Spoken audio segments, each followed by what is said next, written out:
Enfrentar o luto é hoje nosso dever com nossos mortos. Converter o nosso luto em luta é uma exigência para que a memória dos nossos mortos, para que a nossa vida futura possa recuperar seu sentido pleno e não apenas rastejar nessa lama dos porões da ditadura que fede a esgoto. De fato, nós vivemos num pesadelo, mas de fato estamos vivos e precisamos salvar os nossos mortos. Precisamos enfrentar esse pesadelo.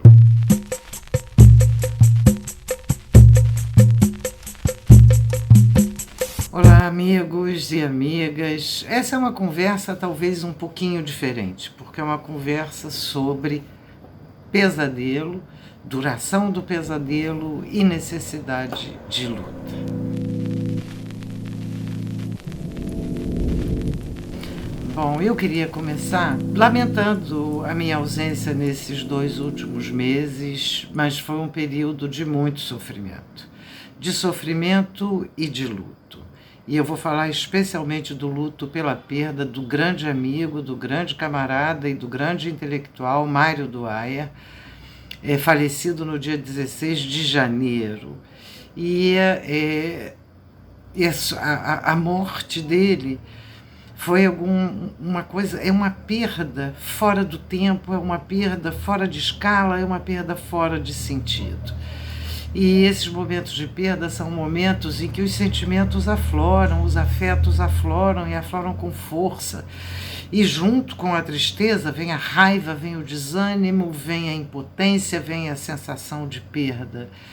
E eu achei, e bom, não só achei, mas foi uma condição mesmo, a necessidade de mergulhar nesses sentimentos. E no meio desses sentimentos, ver que razões são reais, de que modo eu não podia evitar esse trabalho de luto e de que forma esse trabalho de luto não era apenas um mergulho dentro de uma cápsula eu mesma, dentro de uma cápsula eu, sentimentos, isolada do mundo. Ao contrário, era um mergulho numa cápsula eu, de maneira que eu pudesse reencontrar o mundo, compreender a dor, sentir, compatir com a dor dos demais, compartilhar o sofrimento, mas não só o sofrimento, compartilhar também o pensar, o explicar e o sentir.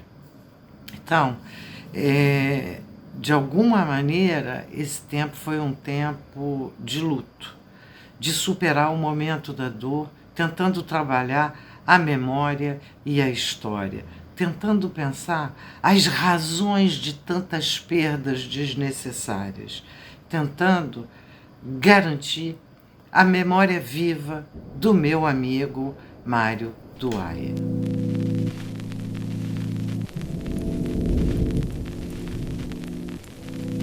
A história brasileira está de luto. Temos mais de 300 mil mortos numa pandemia sob um governo genocida. E essa história brasileira de luto precisa se preparar para a luta. E nesse nosso encontro, o que eu vou apresentar parece um pesadelo, mas não é pesadelo, é realidade. A gente está vivendo, tem a impressão de estar vivendo uma conjuntura que não passa nunca, como um túnel enorme no qual entramos e que não tem saída e que a luz que aparece do outro lado, a gente não sabe se deve torcer para chegar nela ou temer que seja um outro trem vindo no sentido contrário. Portanto, não é apenas uma impressão, é real. A cada dia que passa, a gente vive sob mais ameaças, mais chantagens. Quase todas elas se concretizam de alguma forma, seja de maneira brutal, seja a conta-gotas. Na verdade, esse é o modus operandi do Estado brasileiro e dos governos que seguiram desde 2016, desde o golpe. E esse modus operandi foi ainda agravado com a eleição do Bolsonaro genocida. Então, nós estamos sob permanente inquietação e ameaça. O barco parece balançar todo o tempo. A qualquer momento, a gente pode se magoar feio, para além das mágoas e das feridas que vamos carregando, pelas perdas que estamos tendo dos amigos, dos parentes, dos conhecidos. E a esse barco assassino, genocida, se acrescentou uma pandemia. Portanto, desde a ascensão de Bolsonaro genocida, nós temos protofascismo mais pandemia. E isso significa 2 anos, mais de 2 anos, de sofrimento enorme, o que gera um certo anestesiamento, uma certa naturalização. Tudo isso pode até ser necessário para a gente enfrentar essas condições. E eu conversei com alguns amigos que me diziam que eles precisavam dessa anestesia, precisavam desses momentos em que eles não pensavam nessas questões, porque senão ficariam loucos. É verdade, talvez seja necessário esses momentos, digamos, de um certo anestesiamento. Mas, nesses momentos de anestesiamento, de naturalização, de normalização e de luto, é importante a gente ver o real que subjaz, que está sustentando esse pesadelo que não passa. O real que está promovendo essa depressão que busca nos aniquilar. De um lado, nós temos uma exasperação de trabalho. A grande parte da população brasileira está sem dinheiro, sem amparo. São milhões e milhões de trabalhadores. E receberam apenas migalhas. Precisam arriscar-se para sobreviver e arriscar a transmitir essa doença para sobreviver. Enquanto isso, o genocida diga: vão trabalhar porque é isso que vocês querem. Desconsidera as condições terríveis e nenhum gesto para garantir que a população brasileira possa ter uma vida digna em todas as condições. Os que conservam empregos ou que trabalham sem empregos estão sendo sangrados, a começar pelos trabalhadores da saúde, mas continuando pelos trabalhadores de aplicativos, por todos aqueles que o genocida de plantão decidiu que são trabalhadores essenciais, dos quais muitos estão trabalhando apenas para garantir o lucro dos patrões. Além disso, por todos aqueles que estão sendo empurrados para uma enorme precarização através do trabalho remoto, trabalho que não tem mais jornada demarcada, não tem limites, invadiu as nossas casas, invadiu as nossas vidas sem oferecer nenhum descanso, nenhuma compensação e ainda exigindo que gastemos mais recursos com eles. Portanto, nesse pesadelo da pandemia, do desgoverno, da exasperação do trabalho e da redução de direitos, nós ainda temos o colapso da saúde. E é a perspectiva da morte, do sufocamento e da opressão. Além disso, vivemos uma permanente deseducação, já há muitos anos, mas o governo genocida ainda intensificou, com um ataque direto à educação e à ciência, com uma desqualificação, com a interferência, ingerência nos reitores de universidades e de institutos federais, no desmantelamento da proteção à ciência, na precarização das relações de trabalho nas escolas, na tentativa de impor uma policialização nas escolas, porque as escolas que estão propondo não são militares. As escolas militares são caras. Eles estão querendo fazer escolas controladas por policiais, o que é muito diferente das escolas militares. Além de amordaçar o conjunto das escolas através de coisas como escola sem partido, que na verdade é a escola do partido único bolsonarista genocida. Além disso, ainda no pesadelo, a falsificação da ira popular e a própria falsificação pelo genocida de plantão do que seria mesmo o popular, considerando que o popular seria a violência, a brutalidade, a falta de sentido, a falta de senso, a falta de generosidade e a falta de solidariedade. Ele se engana. O popular é muito mais do que isso.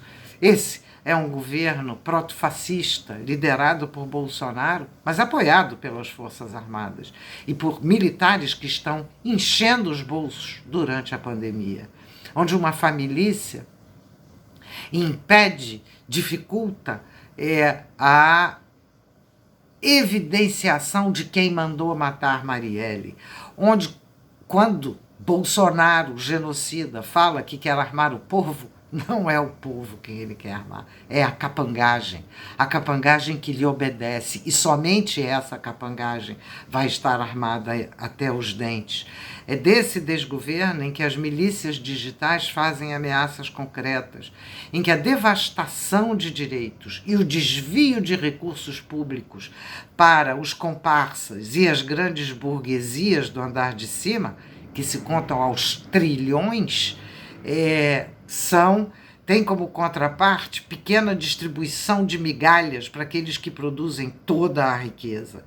É o pesadelo da devastação constitucional, da devastação legal, da devastação infralegal de todos aqueles espaços públicos que estavam voltadas para alguma perspectiva civilizatória, como a luta antirracismo, a luta das mulheres, como a questão ambiental, a questão da terra, a educação popular, como a questão da ciência, como a questão do direito à universidade, do direito à escola pública.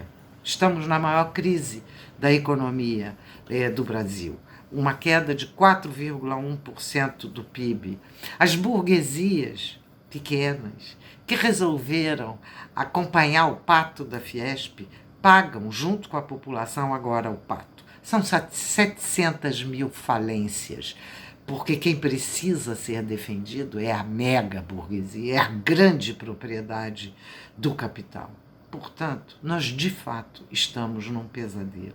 Nós de fato estamos num pesadelo pior do que a maioria dos países do mundo. Não apenas porque estamos na contramão do mundo, que vem conseguindo conter a pandemia, mas porque temos um governo proto-fascista que apostou na contaminação da população e, por isso, é genocida. Mas é porque nós estamos de verdade num pesadelo que nós precisamos enfrentar o pesadelo.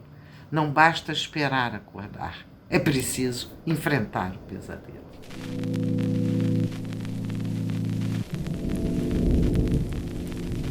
Enfrentar o luto é hoje nosso dever com nossos mortos. Em outras palavras, converter o nosso luto em luta é uma exigência para que a memória dos nossos mortos, para que a nossa vida futura possa recuperar seu sentido pleno e não apenas rastejar nessa lama dos porões da ditadura que fede a esgoto. Portanto, de fato, nós vivemos num pesadelo, mas de fato estamos vivos e precisamos salvar os nossos mortos. Precisamos enfrentar esse pesadelo. Precisamos manter viva a nossa memória do pesadelo e construir outra história. E é essa a grande questão. As contradições vêm se acirrando e vêm se acirrando rapidamente. A América Latina vem andando em outra direção, vem andando na direção da democratização dos direitos das mulheres, da derrubada dessa extrema-direita perversa e pervertida. E nossos amigos latino-americanos, ao lutarem contra essas extremas-direitas, estão estendendo os braços para nós e nos ajudando nessa luta. Estamos enfrentando os mesmos inimigos. Finalmente, e esse é um outro ponto importante, o Moro foi declarado um juiz parcial, coisa que todos já sabíamos antes. E Lula está liberado. Lula é muito bem-vindo. É muito importante essa liberação do Lula e é muito importante essa evidência para todos nós, porque o mundo todo já sabia que o Moro era um juiz parcial. Mas, nesse momento, é muito importante que a gente tenha claro que para sair do pesadelo, nós não precisamos de candidatos.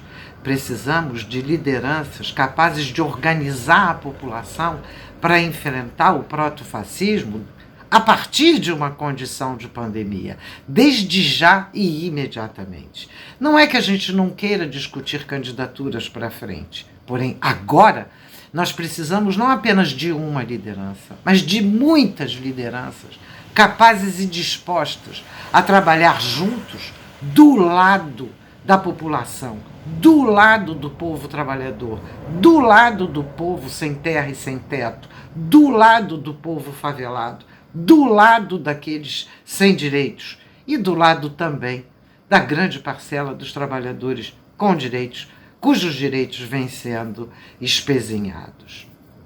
E isso desde já e imediatamente.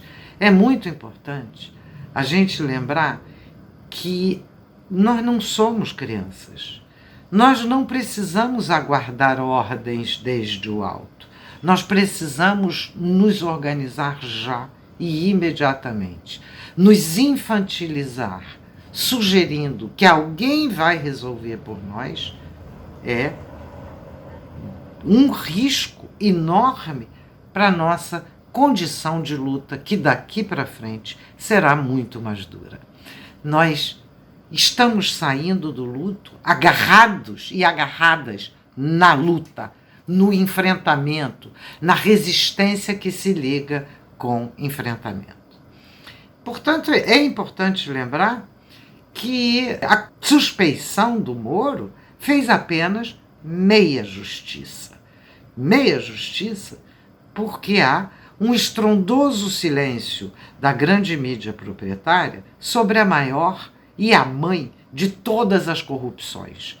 A intimidade espúria entre o empresariado e as mega-burguesias que se locupletam no Estado brasileiro. Ocupam cargos, indicam cargos, financiam aqui, financiam ali, montam frentes acolá, enquanto capturam todos os recursos públicos para si, garantem leis contra os trabalhadores e empurram a população para a desgraça, assim como silenciaram sobre o genocídio até aqui. Essas mesmas burguesias que fizeram e ganharam com o golpe, agora se rebelam contra Bolsonaro e a sua atuação genocida na pandemia. Bem-vindas! Essa é uma luta que é uma luta de todos, não é uma luta só dos setores populares. O fora Bolsonaro genocida é uma luta de todos. Porém, essas mesmas burguesias seguem caladinhas com o tanto que nos roubaram desde 2016. Colocam uma tumba tão grande quanto os nossos 300 mil mortos, uma pedra de túmulo no tanto que levaram e ganharam e nos extorquiram de todos os trabalhadores com e sem direitos ao longo desses anos. Portanto, nós já sabemos, nós não somos crianças, nós já sabemos de que lado vocês estão. Vocês estão do lado do bolso de vocês, nós estamos do lado da vida acima do lucro. Há muitas lutas de resistência e esse é mais um momento em que esse recolhimento de enfrentar o pesadelo obriga a gente a reconhecer muitas lutas que estão resistindo e praticamente pedindo para se converterem em enfrentamento. Lutas dos trabalhadores com e sem direitos, afinal, nenhum trabalho deveria existir sem direitos, mas também lutas de todos aqueles que sabemos que para sermos diferentes precisamos ser iguais. Lutas das mulheres, lutas antirracistas, lutas ambientais, lutas pelo acesso à terra, ao alimento e à água, que, junto com o restante da boiada, vem sendo privatizada, vem sendo desgraçadamente convertida em mercadoria internacional.